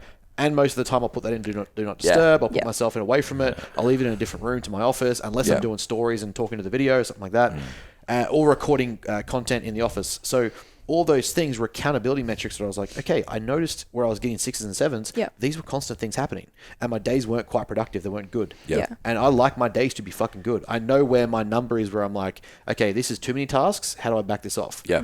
I knew that by doing that, when I jump on with clients who are also running businesses, it's brand aligning for us. It's me to a T. This is what I do. And even if, again, I don't claim to be perfect. I claim to progress. Yep. And so when I'm telling a client, I get that you're distracted, or I get these things getting in the way. Here is what I did to remove that. Yeah. And now that I'm back to uni, I'm like, I have to get games off my computer because for my off season, the Christmas break, I was back to gaming. I used to be a really avid gamer, and I was like, all right, I'll play this for a little bit. But now I'm back to uni. Okay, so that 10 hours or extra 5 hours or whatever, that was distracting. And now I'm in the habit of every Friday or Saturday night, or every Wednesday and Saturday night, whatever it was, I'd do that. Well, now I've got to watch lectures, and I've got to watch content, and I've got to write glossaries. I learn very differently to a lot of people, so I have to review the same thing 3 or 4 times. If I'm not taking that accountability and those metrics to my gym, to the business, well, then I can't tell other people to do it. I can't tell my clients to do the same shit for their lifestyle, or their, where branding is high performance, but I'm not holding myself accountable to the same fucking story. What sort of bullshit is that when I go to say, hey, I expect more from you for your clients, or I want you to give me some of my clients who are getting better at sales. I'm like, give me the rundown of your numbers. Yeah. How many new clients have you got? What leads are you working on? How have you spoke to them? Did you record it? I can't ask those things. Yeah, if you're not doing I'm them. on my back end as a brand and a person who represents the brand. not doing those same things, or at least holding that same standard. Like having a coaching, mentoring business, personal trainers, and you haven't got a successful business yourself. Yeah. So coming back to the consistency thing, I've been like really... What's up, guys? Another quick break. I just wanted to jump in and remind you guys about the STCfit Learning Mentorship. Now, our mentorship's been running since about 2016, where we've developed trainers through their first year of business in personal training and allowed them to leapfrog the first 5 years of mistakes that we made. If you're currently studying, looking to finish in the next month or so, or you're looking for someone to help you out with mentoring and all that kind of stuff, jump on, have a look at the details for the mentorship at stcfitlearning.com. Head to programs and mentorship, and all the details are there. And you can come and be an STC Fit coach for an entire year. Includes all of our education and direct mentoring from our head coaches. Back to the episode. Looking back we had crazy success in the gym. Yeah. Like huge teams, huge amount of sessions. And then like, okay, what lessons are we missing that we had there to then transfer into the online space? Yeah. Like Jason and I booked out, but we want to, there's like we said, the app's coming and we want to, okay, how do I learn from this? And communicating that to trainers is like one of the biggest things we said, like making phone calls you can make, we're talking about in the car. Like you can make $100,000 real quick in a gym just by making phone calls and selling people. People don't do it. Why? It's the reliability of the outcome. Yeah. It's the 1 + 1 = 5. It's like, what? What do you mean? It's like, well, it's not you make 10 calls today, you get 10 clients, or you make 10 and you get 2. That's not that solid. But if I said to you, hey, for the next 3 years, if you dial 5 numbers a day for the next 3 years, you are guaranteed to make $2,000 a week continuously for that period of time. Most people would be like, yeah, I can do it. But it's not going to happen in... continuously like that, so they get scared. $2,000 for the 5 calls straight away. That's right. Yes, and it's unpredictable, and sometimes you'll walk in and six clients will leave, and sometimes you'll have 4 no-shows, and you have a cancellation, and you'll make 10 sales one week, and then 5 of them will cancel or some shit, and it's this just fucking mess. And then if you think like, okay, now we take that to the online environment, it's like if you pick one marketing strategy or 2 maybe. And just execute,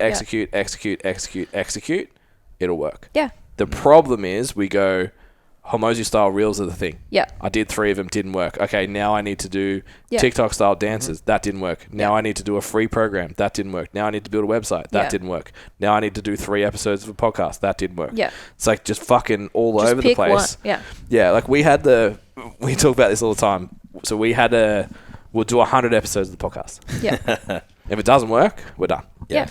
So I think that's a good metric. Like that's a good benchmark, I think. Yeah. Like for anything, like give it a month or give it 6 months. Like set yourself a benchmark for like how long you're actually going to be consistent within it, because you don't know from the first 2 or 3 days. Like, you got nothing. And what's wild, I don't know if you've ever reflected on this, 100 episodes we sold 0. Literally never had anyone come to us from the podcast because it was more they sucked. Yeah. Well, look, they sucked from a sales standpoint. I think they were very valuable for us to do because it was us figuring us out. Yeah. It's free educational content. And now we're great presenters from doing it. Yeah. Good on a camera. Yeah. Yeah. So episode 122 is the first introduction to what is now Standout PT. Yeah. It was the first time we went, we are going to talk about these things with the intent to sell that. Yeah. First quarter we did $40,000. Yeah. Then later on, we had a 40K month. Then eventually, we had a 40K week. Yeah. It's like that all just came off deliberateness, practice over time, and being like, we are willing to do this. And I think the most important part of that is we were able to do it because it's the most fun thing we do. Yeah. And you enjoy it. And you're passionate about it. Aside from actually creating the stuff in the course, I would say the podcast is my favorite part of the week. Yeah. Yeah, it's fun, man. Yeah. So it's like if you're enjoying the process of doing it, it's like commit yourself to an extended period of time. What can you commit yourself to? Yeah, exactly right. Yeah. And I think a lot of people get really, especially when they're new to business and they're really kind of relying on I love Gary Vee. I'm not going to shit on Gary Vee. But Gary Vee's been in it for 20 years. And so he's got 20 years of experience. So when he's telling you need to do this because it's up and coming, you need to do this because it's up and coming, I can see this being a trend, and you're a new PT or a new coach or whatever it is, and you're like, oh, well, Gary Vee said I need to do this and this and this, but you've never done that before. And you're like, okay, well, it's not working. Yeah. And it's like, okay, well, he can say that because he's got 20 years behind him of followers, of people that he's spoken to, seminars. Like, he's got all of that going on behind the scenes. And a team that executes it perfectly. Yeah, and it's him that's like, he's got the experience, and he can be like, yep, that's what's coming up. This is what you need to focus on. And you're like, okay, well, I got to focus on this now. And then that takes you away from your email marketing where you're trying to nurture that email list. It takes you away from the podcast that you were doing. It takes you away from this because all of a sudden you're like, okay, well, I need to jump on all these trends. I need to be doing this because that's what it said. Or like, there's heaps of Instagram pages that are like, this is the new trend. We need to switch up to this. Or like, Reels are the new big thing. And it's like, okay, well, if you've never done Reels before, and you've got to drop a piece of something that you've been consistent in to try something new. Yeah. And you're like, I got to risk giving my time up here of something that I'm good at to try this because this person said it's trending, and it's only trending for like 2 or 3 months. And if you're not willing to stick with it long term, it's not worth giving up the thing that you're actually really good at. And then here's a caveat that's mind blowing. In those attempts at those trends, and you're spending all this time focused on that, are you still giving the same effort to the clients you currently have? Yeah. If you're lost in like, I've got to try Nailing all these trend. different brands to get this new client, you know what's easier than selling new clients is retaining the ones you fucking have by taking care of them. That should always be priority. Like that should always be your top tier. Like, how can I service the people that we already have? And like, it even comes down to a lead sense, right? Like, I think that one of the like metrics that we made for ourselves, because we both came from sales, was like, and I used to do cold calling for a supplement company, and part of my market was like Sydney. So I'm like this female on the phone, just like this. I sound like I'm 8 years old when I'm on the phone. I promise. And I'm like trying to sell you supplements and stuff like that. I was like, what do you actually know? Do you want some MV? Yeah, or like, do you want to buy this? Like, shut up. Like, do you want to buy this? Do you want to reorder? I was so shit at sales, and I was so anxious about cold calling. I was like, I never want to cold call again. Yeah. And I never want to have to go through that. Like, that anxiety was riddling. Like, you would be like, all right, here's my target for today. I'm going to make 10 calls, and then this is my budget for the month. So like, anyone who does sales full time, take my hat off to them, because it's rough. Like, especially selling cold. Yeah, cold call selling, like, rough, and it like cripples you. And so that was a big part. Like, when we started, was like, all right, how do we build an audience, nurture it to the point where like we never have a cold lead? So what can we give people that makes them so warm that by the time they've come to us, it's either a referral or they're warm enough, they know everything that they need to know, and they're ready to go. Yeah. Like, they're ready. Like, by the time they've had the consult, Ben's good at sales. We're like, all right, if you're good at this part, we just need to get them to you. Yeah. Like, instead of you reaching out to them, we need to get them to you. So it was like, how do we do that process and be consistent enough in it? Be like, all right, what content are we putting out that's educational, that fixes a problem for somebody? Yeah. And how do we keep doing that? And how do we reach that audience? How do we build that email list where we're giving value? How do we build this podcast where we're giving value? And we're not putting it behind a paywall so that people actually trust us enough to be like, if this is a value that I'm getting for free, I'm good. Like, by the time I get to you, I know that I'm getting way more. And so that was our process, was like, we never want warm leads, no cold leads. We never want cold leads, only ever warm, and like, that's work for us. So that the goal we've always had is like, our free shit is better than most people's paid shit. Exactly. Yeah. It's like, 100%. If our free stuff's so good, like we said before, like people message us all the time. I've used all your resources. I've listened to the podcast. I'm booked out as a face-to-face coach. I'm making $100,000 a year or whatever. It's like, sweet. That means we're hitting people. That's still a testimonial for you, right? 100%. Yeah. Yeah, it's like we're doing exactly what we wanted to do with the strategy that we have at the moment. I think one of the biggest problems is people get scared to give away value. Yeah. Like they get scared with this idea that trainers still don't want to give programs. Yeah. In case they might just leave with the program. Exactly. Yeah. And it's like if that's all you have, you need to work harder. If that's your only caveat to your business or what you're doing, like it blows me away when I'm like, people are like, oh, where do you find the time to include this, blah, blah. I'm like, it takes 2 seconds for me to write a leg day program, because I know that a leg day program isn't my overall program, and it's one chunk of how I do someone's programming in that period or that phase. So it shouldn't be that exciting. Like, it's not going to be this huge, like, complex, like, there's going to be a cluster set into a superset into a drop set into like this go to failure at this percentage. Like, you're not getting all that. You're not giving the detail that someone can take it and rip it off. Whole this fucking, I need to walk away from my leg day spewing.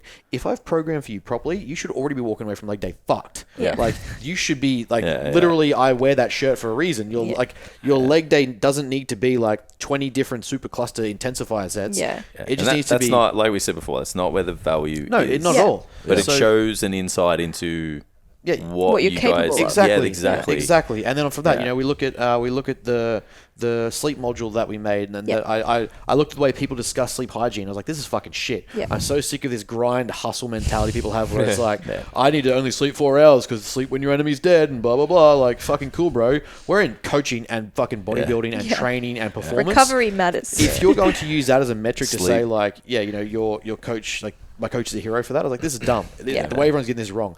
I had FIFO workers who were being told to sleep bank because they were made to work 18 hours a day. I was like, no. Sleep banking is not a thing.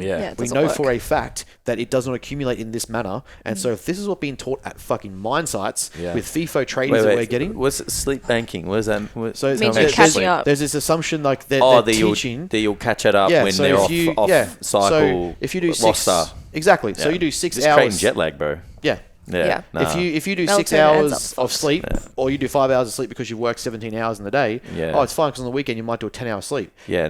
That's not how that works. And so I was like, all right, let's assess why our clients aren't sleeping. Because again, common thing. So like, this is fucking free. You can still find it on our website. I rewrote how I define sleep hygiene. So I was like, this isn't enough. A 13, because like the SI 13.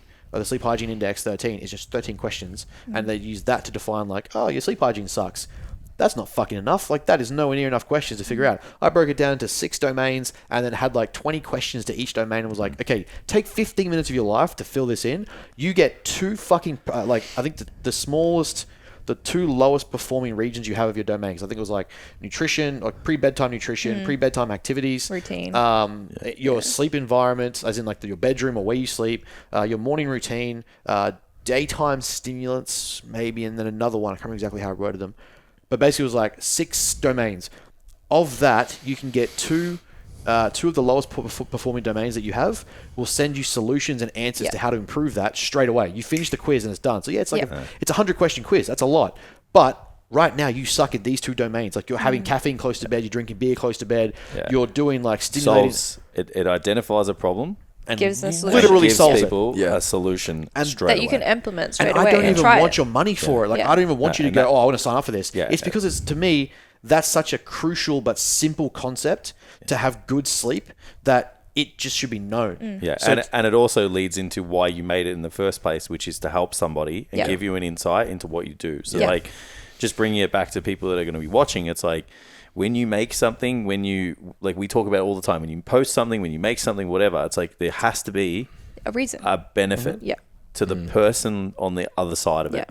Be it like the benefit might be you position yourself as an authority figure to them. So you might be saying something. It doesn't necessarily have to change their life instantly. It might be just like, I'm going to follow this person for more stuff because I like the way they talk. Then it could be, I changed my movement on my lateral raises and now I feel my delts better because I listened to Ben's video on how to do that or whatever it is. It's like that. You're not just saying shit for the sake of saying shit and making stuff like the glute program and just expecting everybody to just there's 41,000 fucking glute programs. It's not. That's not why you're doing it. Everyone's doing the same lead template forms and being like, you can do this. Like, download my free guide to this kind of thing. It's like, okay, well, that's good. That's a good start. But like, what other content are you giving away for free? And how good is it? How good is it? What's the quality of your actual content? What content do you have that points to that content? I think that's the biggest because thing. a lot of people sniff a rat when it's like that because they're like, okay, well, if this is the value that I'm getting and I have to actually exchange my email for it, and you've not really given me anything outside of that, then it's kind of like, well, I know you're just going to market to me and you're going to try and convert me. Like, and there's nothing else. There's no follow-up. It's just like, cool, now I've got your email. I'm just going to market the shit out of you and hope that some of you convert. We have a business scorecard, STCfitlearning.com/scorecard, that is... I think it's actually fucking awesome. And it comes with like a 10-page report of like the health of your business based on the metrics that we use in Standout, that we're like, if you have all these things in a row, you'll be successful in whatever domain you choose to do. We had our opt-in at the start and our click-through rate versus our completion rate compared to, we were like, this kind of fucking sucks. And we put it at the end.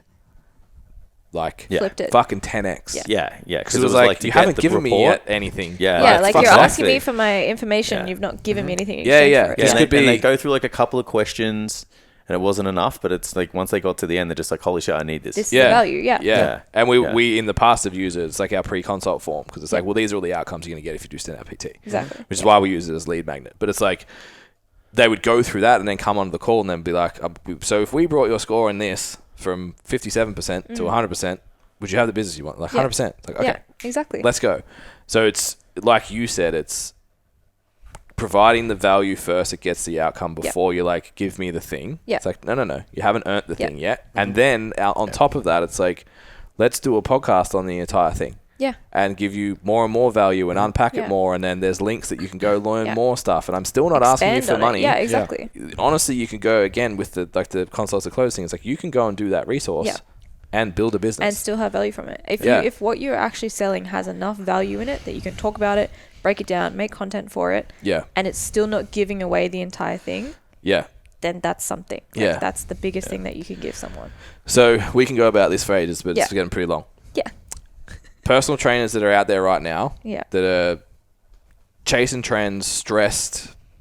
Number one thing that people come to us with, they don't know where their next client's coming from. Mm-hmm. Where would they start? I would start with your back end of everything. So like the actual like the experience of the client. So if you've got a website, or if you've got Instagram, like if you're relying on Instagram, or if you're relying on a website, put yourself in their shoes. And what's the experience that they're having with you? Because I love when smart people say the things that we say. Yeah, and everything that's been talked about today is in Standout PT. I love it. It's just like, it aligns. Yeah. But yeah, like the biggest thing that you can do as a new coach is put yourself in someone's shoes, how they're going to experience with you. So from like... from the get-go, the get-go, from the content that they're having with you, from the calls to action that you're asking them to take. Okay, cool. What's your friction points? Like if you're asking them to take all these steps, is them taking those steps actually going to be value to them? Or are they going to stop halfway through because they're like, this is too much effort? Like, or like, I've had a negative experience. Like I've had a negative experience here, or like, you know, and there's things that are going to happen. Like, you know, you're not going to nail all your automation straight away. Like if you're getting someone to do like an email lead form, and then, you know, the automation doesn't come through or something like that. Yeah. Still have a proactive stance to follow up with them manually when you're in those starting days. I think pays dividends. You got the time. You've got the time. You don't have enough clients yet, or you're too busy. Don't make another TikTok. Message the people who've already fucking Message the people inquired. that are interested. Yeah. I have a consult next week. With the way we changed the website because we brought on Tom, so now some of the consult leads like, do you want to book in with Tom? It kind of changed my availabilities, I think. So when he first saw the availabilities come up as Tom, he's like, I don't want Tom. I was trying to call you. Yeah. And so he didn't book in. He's like, only times I saw was Tom. Yeah. But he was only looking at a certain time that he thought I was available. Yeah. He's like, this is supposed to be it. So I messaged him back. I was like, hey man, like just seeing how everything went. Like I didn't see an email come through because I get notified straight away. Is there any questions I can help out with? Yeah. He's like, I only noticed this time. Thing. And it was just he's like, I noticed that it said another coach, but I wanted you. Yeah. And I was like, that's cool, man. Like, is there a time that suits you? I'll make it and we can amend it on the website and we'll just add it in. Yeah. And he's like, so I get home at 5:30. He's like, done, sweet. I'll call you 5:30 on Wednesday. Sorted. And he's like, sweet, that's fucking done. Yeah, you're nurturing that potential. Like, and I think that's the biggest thing with that starting phase. And like and like we were saying earlier, it's like taking that accountability to take responsibility. Be like, yep, you're new. People are going to understand that you're new. Like, it's like when, you know, you get a new checkout operator and they've got training on them. Yeah. Like, and you're automatically less of an asshole to that person because you're like, they're new. It's fine. Like, unless you're better. Yeah. And then you're like, you should be good at this. Yeah. Be better now. But like, everyone starts somewhere. And I think like people who are in business who are wanting to work with a PT, like they're going to get it. Like they're going to be like, all right, yeah, I get it. I've been in your shoes. Like it's hard to juggle all these things. Or any customer service role. Or any customers. Like all of us started at like Macca's or Hungry Jack's. Like when we were 14, it's fucking terrifying when someone yells at you. Like it's very confronting when you're new to be able to be like, this is fucked up. But admitting that and checking in with the client, be like, hey, we're just changing some systems around. I noticed that this didn't come through. Like, how can we help? Which they like as well. Which they like. People are scared to investigate it, but they actually... They don't want to admit it. But you want to do it because the clients and your prospects or whoever, they actually enjoy you changing and making things better. Exactly. So like if their feedback means that it makes the experience better for everybody else, they feel like they've contributed to your business. Yeah. You've actually benefited from people that are so feedback. scared to ask for that too. Exactly. Like what's the feedback? How can we make this better? Like I think that's especially the biggest ones part. that have been, I don't know if you guys get it, because we've got clients we've trained for ever. Yeah. Being dinosaurs. There we are. And they're just like, they always say like, it's been awesome to be a part of the evolution. The growth. Yeah. Yeah, I It's had- huge. Yeah, it Had started coffee. on printed sheets. Yeah. We're the same. Yeah. Then it went to Google. Now it's on the app. They're just Yeah. like, this is unreal. Yeah. Yeah. I had You guys coffee are with a client from like 4 yeah. years ago who hasn't trained with me for like 2 years. She's like, every time they I watch, see you guys, yeah. it's just like, fucking hell, this is awesome. Yeah, It's like, they okay, watch that's so because cool. they're like something You're a part about of the it. start of you You're a part of it. was yeah. what they were attracted about, and Yeah. they've kept that. And if you're consistent in your values and what you are passionate about, they're going to stick around, even if they're not working with you directly. Yeah, Like they're we've just going still to be on got your team. people. They're still going to be on your team. Yeah. Exactly. Like we've Yeah. got people have dropped off as clients because they've got other stuff going on, but they're still in the background. They're still cheering us Guess on. whose name's coming up when they talk to their friend that want to coach? Yeah, Yeah. exactly. Yeah. So we're going to keep going forever. Yeah. So take home is similar to, we've mentioned this on the podcast before. So Yeah. like literally go onto your Instagram. If Yeah. you have a link in bio, click the link in bio. What Yeah. comes up? What's Where do the you go to experience? next? Yeah. What do you go to next? What's the call experience like? Book a call for yourself. Go through the Yeah, like how do entire you sound when you're process. communicating? Like, Yeah. is it actually you coming through? Like, Yeah. Record a video if it makes you record a cringe. video. Fix How do it. you sound? Like, are you sounding monotone, boring? Like you're not passionate about it? You're probably you may be the reason that it's not working. Like it's Yeah. not the algorithm. Like it Yeah. actually may be you. Like, Yeah. and that's just something you have to sit with. It's uncomfortable because it's like, okay, well, fuck, now I gotta change the way I do things. Yeah. But that means that in future you're better with it. Yeah. And that's what you can be consistent with. Awesome. We could do like 3 podcasts. Yeah. Just on, Yeah. like, That. You're good, but Get fucked. the bodybuilding thing was fun. But Yeah. We're focused on Standout I now. think Fuck you. biggest take home would be put yourself in your client's shoes Yeah. Everywhere. every time. Yeah. I think an easy, an important sales aspect to consider too as new coaches is just remember that this is something that I try to apply to all of my clients at all times, is that we sell twice as a coach. The first one is the day they sign up and you have the consult and you sell them on that and they say yes. The second time is every single week money comes out. Yeah. That is Yeah. a continual sales process where you need to be assessing how that interaction goes, how that sale's going, What how that that's value landing, is, yeah. what that experience is like. And that, I think if you can nail that and you're passionately like, again, be willing to, you can be willing to be shit, but as long as you're passionate about what's going on, Yeah. they'll be so much more inclined to stick with you from fucking week 1 to week 70. Yeah. Awesome. Where do we find you guys? Again. Matter Marketing and Instagram. Matter Athletico. Yeah. Instagram. Yeah. And- Website. Website is the same. So I'm not on the website side of things yet. Yet. But So working you on offering any products yet?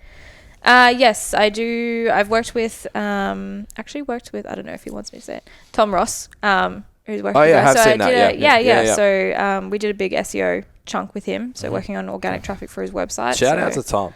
yeah, What a he's dude. crushing it. What a dude. He actually crushed it. Like I Yeah. had to say to him, I was like, dude, like of all the SEO clients that I've worked with, he's just like, yeah, got Yeah. it. He's like, yep, cool, easy, got it. Work through a spreadsheet of all the action points. He was like, sweet. And he easy. just took the leap from a safe, yeah, clicky gym Yeah. to a health club, and that takes balls. yeah, Good on you, Tom. huge, yeah. And I he, don't know who Tom is, but well done. yeah. Last do. time I checked in Tom with him on from, like, Tom country- Ross. Oh, I didn't know Armadale. that was his last name. Yeah. Oh, you're a fucking weapon, Tom. Now I know what to talk about. Good on him. I know his last name is Ross. Yeah. I don't even know him as Strength Nerd Tom. Yeah. Yeah. Oh, mate. Yeah, I no, fucking he's love crushing Tom. it. Oh, Good shit, Tom. Yeah, now that I know who Tom, cut that shit out. yeah, Who the fuck is that guy? Yeah, cut that bit out, Sam. yeah. Worked with him for 2 years. You're Yeah. a weapon, dude. Yeah, no, That's he great. crushed Yeah. it. I checked in with him Wednesday, and he said he's got a whole heap of leads he's been contacting Good, on the new good, gym. good. So he's Do crushing the it. do the thing, get the Alright. outcome. Yeah. To go see the things, do the stuff. We'll Yeah. make a t-shirt with that on it too.